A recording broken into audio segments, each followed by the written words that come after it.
Hello বন্ধুরা, good morning সবাইকে। আজ সকাল সকাল ব্লগটা শুরু করলাম। সকাল 10টা বেলা হতেই কিন্তু মিস্ত্রি দাদারা চলে এসেছে, অলরেডি কাজ শুরুও করে দিয়েছে। আগের দিন তো দেখিয়েছি যে মাত্র দুটা দেওয়ালে হয়েছে, গাঁথনি হয়েছে, ওই যে কি বলে রিংটালের পরে যে 7টা বা 8টা ইট দিতে হয়। আমাদের কিন্তু দোতলার ছাদে হচ্ছে, দোতলার আর কি গাঁথনিতে ওই রিংটালের পরে 8টা আট দিয়েছে। তো দুই দিকের গাঁথনি তো কালকেই অলরেডি হয়ে গেছে, আজকে বাকি যে দুই দিকের গাঁথনি আছে সেটাই আর কি কমপ্লিট করব। কাজ তো খুব দ্রুত গতিতে এগোচ্ছিল। আবার আমাদের গ্রামেই হচ্ছে এক ভাস্তার বিয়ে, তো সেই বিয়ে উপলক্ষে জল ভরতে চলে এসেছে, সেটাই দেখতে আসলাম। ভাবলাম ক্যামেরায় বন্দি করে রাখি, তোমাদেরও দেখাবো বলে যে আমাদের গ্রামে বিয়ে হলে জল ভরার মুহূর্তটা কীরকম আনন্দ হয়, সবাই মিলে কত সুন্দর আনন্দ করে।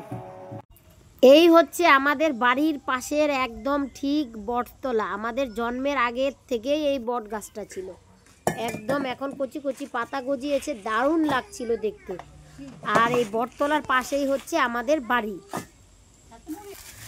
গরমের সময় এই বট গাছটা কিন্তু সকলকে ছায়া দেয়। একটা মা যেমন তার সন্তানকে সমস্ত আদর যত্ন, মায়া মমতা ভালোবাসা দিয়ে বাঁচিয়ে রাখার চেষ্টা করে, বলতে গেলে এই বট গাছটাও কিন্তু আমাদের ঠিক সেইভাবেই বাঁচিয়ে রেখেছে।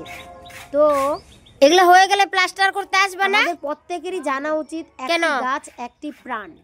গাছ কাটা নয়, বেশি করে গাছ করবে প্লাস্টার। তাই দেখো আমাদের বাড়ির পাশে এই গাছটা আমাদের জন্মের আগের ওই গাছটা। আগে আমরা যখন ছোট ছিলাম তখন এখানে ধুমধাম করে মেলা হতো, তবে এখন অত ধুমধাম করে মেলা হয় না। পৌষ পার্বণের যে পিঠা খাওয়ার যে দিন, পৌষ সংক্রান্তি, সেদিন কিন্তু বিকেলবেলা এখানে হচ্ছে কীর্তন, গান বাজনা এইসব হয়।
তো দারুণ লেগেছে জল ভরার এই মুহূর্তটা। তো যাই হোক, আমাদেরও কিন্তু এদিকে দোতলার যে গাঁথনি, সেই গাঁথনি কিন্তু পুরো চার দেওয়ালেই হয়ে গেছে, বিকেল গড়িয়ে গেছে। তো আজকের মতন কাজ কিন্তু শেষ, এখন শুরু হয়ে যাবে রড বেন্ডিংয়ের কাজ। তোমরা সকলেই আশীর্বাদ করো যেন খুব ভালোভাবে আমাদের স্বপ্নের বাড়ির পুরো কাজটা সম্পূর্ণ হয়। তোমাদের আশীর্বাদ পেলেই কিন্তু সম্ভব। আজ এখানেই শেষ করছি, দেখা হচ্ছে পরের ব্লগে। ততক্ষণের জন্য সকলেই ভালো থেকো, সুস্থ থেকো, টাটা।